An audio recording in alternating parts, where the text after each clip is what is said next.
Good morning everybody. Good morning. सुना तुम लोगों ने निर्मला सीतारमण जी ने अपने बजट में क्या कहा?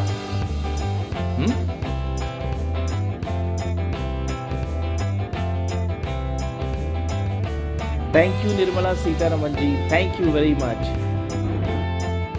अरे जाओ, पहले हाथ मुंह तो धो लो। अच्छा, जा रहा हूँ।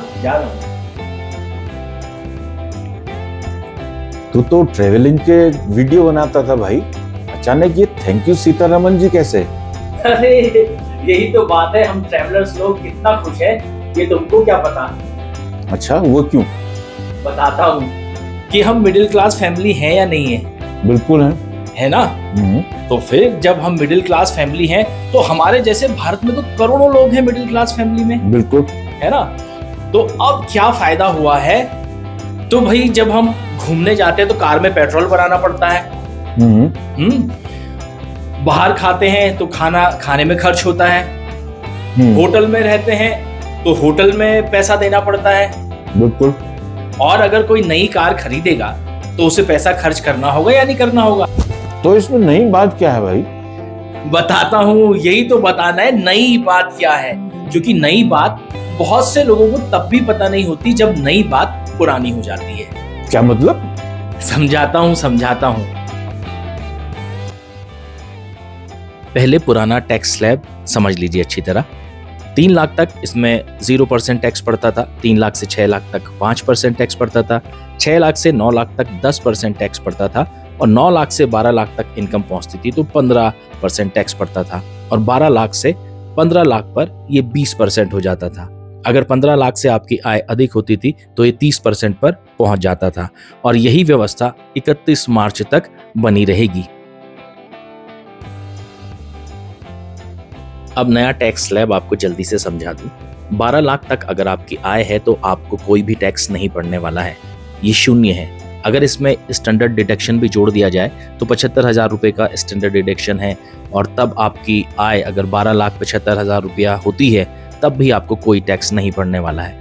लेकिन जैसे ही आपकी आय 12,75,000 को पार कर जाएगी, 12,75,000 1 रुपया भी होगी, तो आप ये नीचे लिखे गए टैक्स स्लैब में आ जाएंगे और आपको 4 लाख से 8 लाख तक 5% टैक्स पड़ेगा, जो कि होगा 20,000 रुपया। यदि आपकी आय 8 लाख से 12 लाख तक होगी तब आपको 10% टैक्स पड़ेगा और इस 4 लाख पर आपको पड़ेगा 40,000 रुपया। तो 12 लाख तक की आय पर कुल 60,000 रुपया टैक्स होगा। यदि आपकी आय 16 लाख तक पहुंच जाती है तो फिर वहां आपको 15% टैक्स पड़ेगा। और यहाँ पर 12 लाख से 16 लाख पर आपको जो 15% टैक्स पड़ेगा ये होगा 60,000 रुपया और आपका टैक्स पहुंच जाएगा 1,20,000 रुपया। कुल मिलाकर अगर आपकी आय 16 लाख तक पहुंचती है तब भी आपको सालाना अनुमानित 70,000 रुपये का फायदा कम से कम होने वाला है। और ये एक बहुत अच्छी रकम है। जितना ज़्यादा पैसे बचेंगे उतना ज़्यादा हम खर्च कर सकेंगे। तो आप चाहे सैलरीड पर्सन है या बिजनेसमैन है, आपकी आय 16 लाख तक है तो आपको 70,000 रुपये की कम से कम बचत होने जा रही है। तो भाई मिडिल क्लास की तो हो गई है बल्ले बल्ले। जितना ज़्यादा पैसा हाथ में बचेगा उतना ज़्यादा खर्च कर सकेंगे।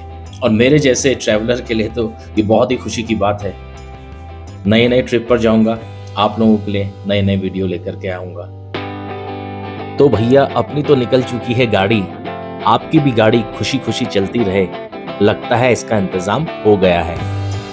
अगर आपको मेरा वीडियो पसंद आया हो और बजट से आपको फायदा हो तो वीडियो को लाइक कर दीजिए। बगल में ही सब्सक्राइब का बटन है तो मेरे चैनल को सब्सक्राइब कर लीजिए और फैमिली और फ्रेंड्स के साथ ज़रूर शेयर कीजिए। अगले वीडियो में फिर मुलाकात होती है। मैं आपके लिए नए नए वीडियो लाता रहूँगा और 1000 किलोमीटर की यात्रा जो मेरा पिछला वीडियो था उसका अगला भाग इस वीडियो के बाद ज़रूर लेकर के आऊँगा। तब तक अपना ख्याल रखिए। Take care. Goodbye. अगले वीडियो में मिलते हैं।